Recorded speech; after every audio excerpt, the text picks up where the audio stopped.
One day I woke up and decided to make a platformer game with no experience, and it ended up actually being amazing. Alright, it wasn't that easy. So the first thing I did was I opened JavaScript and I made this. Now for the base of this game, I had to use ChatGPT for a lot of it, I'm not gonna lie, because I don't know how to make my own physics. So later in the game, you know, I ended up making my own sprites and things, and a lot of it was my own original idea. But yeah, full disclosure, and yeah, what you're seeing right now is the first ever version where the cube was actually on the screen, and it's totally broken. Hey, here's some progress. The game looks better now, right? Ooh. All I wanted to do with this game was just make a simple platformer that anybody could play, so I wanted to make it into like a website or whatever. And for some reason I thought this was gonna be a really simple thing, like it was just gonna take me a week, but it ended up being just like so complicated, and I got so like perfectionistic about it, or whatever the word is. But I knew I wanted to do some stuff with like the speed in the game, so I set out a speed indicator above the player. So right now it's just, you can move around and you can see how fast you're going. And yes, for those wondering, I did learn how to use JavaScript by the end of this. I was not just spamming AI the entire time, I promise. Alright, at this point, I decided that I was ready to implement the main feature of the game, which was the boost mechanic. So the idea basically was that like the player can jump around and move around like as you would expect to in a platformer, but also if you jump like right after, or like right as you're about to hit the floor after a previous jump, there's like a small window where you can jump again, and then it'll send you going like really fast. And then about the same time, I also decided to add the level editor to the game. So here's a beta version outside of the actual game, just the building system, and it actually worked kind of quickly. I left out all of the troubleshooting, obviously, because no one wants to see that. Something I definitely noticed while making this game is that the bigger the code got, the harder it was to find out what was wrong, because it would just be so much to sift through to find the actual error.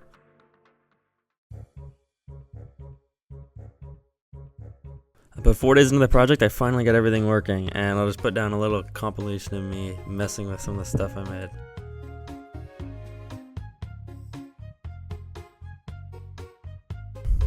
Also, good time to throw into the video that if you just want to skip this and play the game yourself and build a level, because I'll be making a video where I play other people's levels, you can go click the link in the description where the game is at.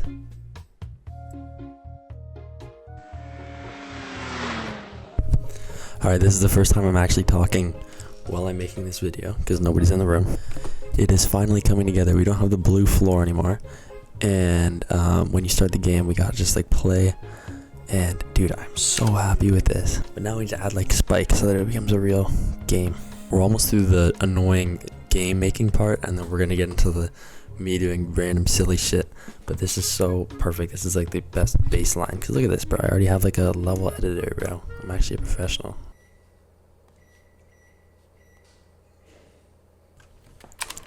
That's right, I added spikes to the game, and now it is a fully fleshed out platformer and basically done. Just kidding. No, it's not. The first thing I have to do is I have to make an asset for every single thing. So I have to make an asset for the spawn point, the finish line, the blocks, and then eventually the backgrounds.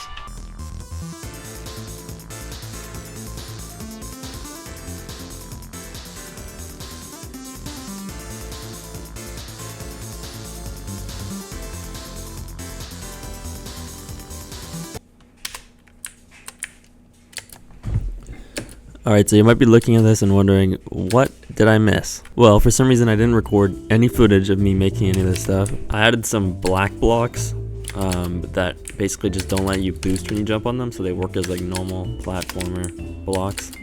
Just in case you wanted to make like a precise level instead of like something where you fly around the screen. And then as you can see, all the textures work. So those weird things floating on the side are the new editor buttons.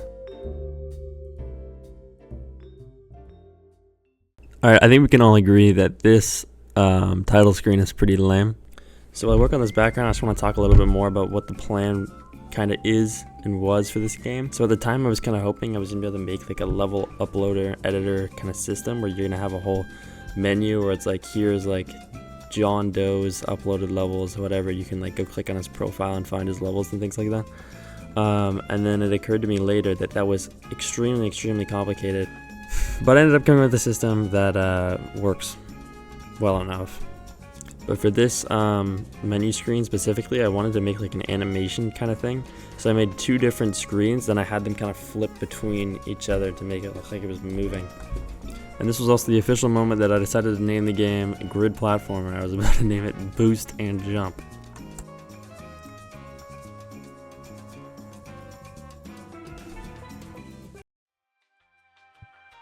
Okay, we're gonna have 4 different songs you can choose from for like what's playing in the background.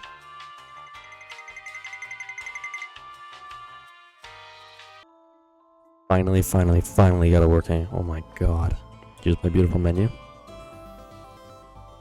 Select music, and then we got 3 options here. And when you play the game,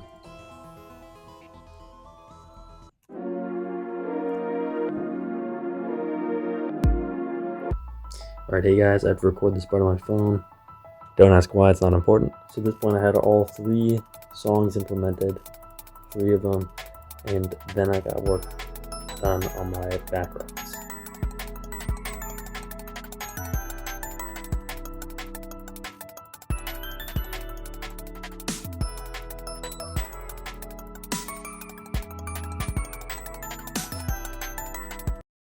The game is finally in a pretty good state right now.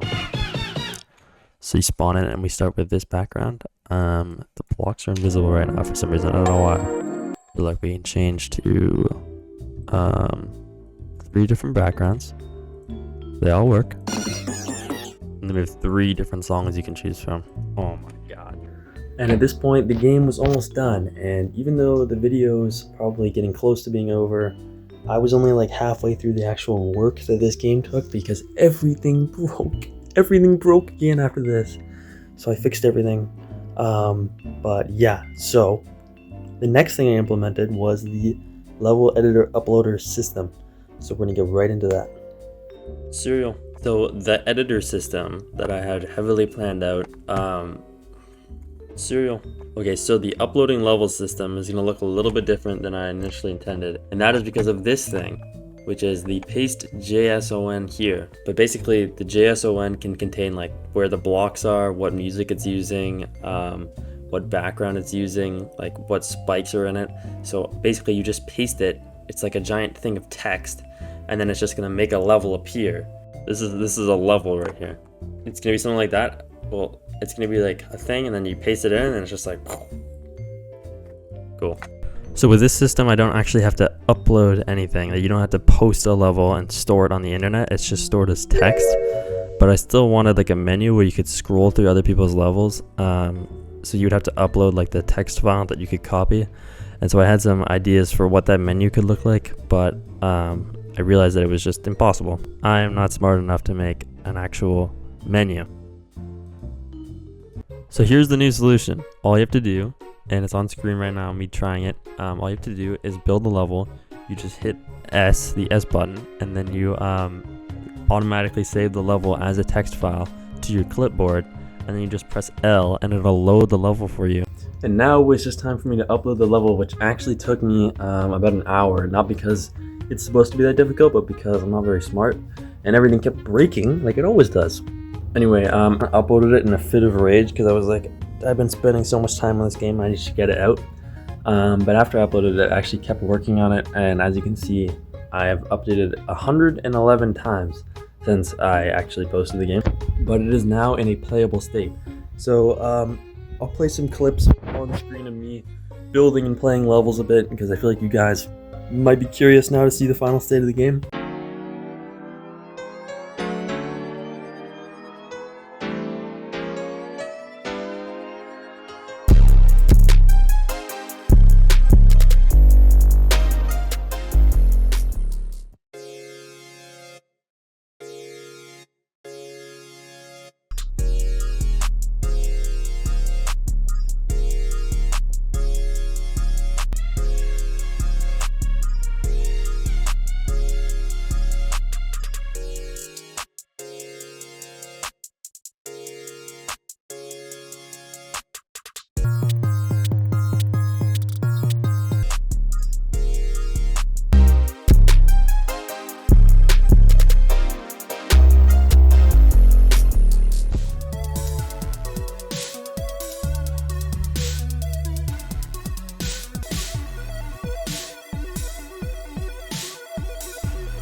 Alright, conclusion and final thoughts. So immediately I want to say I'm going to do a video playing your levels, and the way I'm going to do that is that, like I said, you copy the level ID to your clipboard, so you guys can just paste that into the description, that big string of text, and then I'm going to make a video playing, you know, so-and-so's whatever. So yeah, just click the link in the description and you guys can play the game, build a level, paste it in my comment section, and I will play it. I promise I'll play it every single. Other notes, when you play the game, there's a button that gives you like a big explanation on like some of the weird glitches that are in the game, or like, you know, like how to play it. So if you guys are interested in that, you guys can check that out if you didn't fully understand from this video. And I also gotta say thank you for watching all the way to the end. I very much appreciate it. And if this video does well, I will probably do a part 2. I've put over 50 hours into this game probably in debugging, editing the video, and, you know, coming up with assets and sprites and things like that. It's been a grind. So yeah, I'm only gonna make a part 2 if this video does really well, because it's hard to be motivated if like nobody cares. But anyway, yeah, thanks for watching, and if you did enjoy, please subscribe. I would appreciate it. And see you in the next YateTheGamer video, which is probably not going to be anywhere near as interesting as this video.